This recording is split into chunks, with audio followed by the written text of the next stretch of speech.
What major shifts are you seeing in your industry right now? In the float industry, it continues, and I think, and the float and homeopathy, both things. Everyone is mandated to carry health insurance, be a card carrying member for health insurance of some sort. And so they feel what I'm seeing is people feel they're invested in their health insurance and that if anything is good for them, their health insurance should be paying for it. Worked in the medical office, I've seen where health insurance doesn't always pay for what is in the patient's best interest. And so being that patient advocate and helping them to understand the benefits of the recommendations. And the osteopath that I worked for, I mean, osteopathic doctors are generally more holistic based, but looking at what is in your long-term best interest. And someone like if an antibiotic were warranted and the insurance company says we're not paying for an antibiotic and they're like, oh, my insurance didn't pay for it, I can't have it. It's like, no, your insurance just said you're not going to pay for it.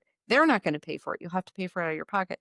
Did you ask the next question of how much was that so that you can be compliant and do it? And it's like, if you're not going to follow through with the recommendations, why would you go through with the testing?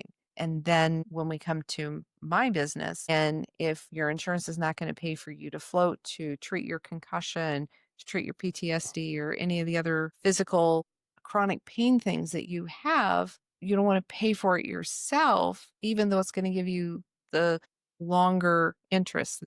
The Float Research Collective has done all kinds of sanctioned studies that show that flotation, the positive effects of flotation on chronic pain, last 24 to 48 hours from each single float, where those are the same people who are taking benzodiazepines and opiates to deal with their chronic pain.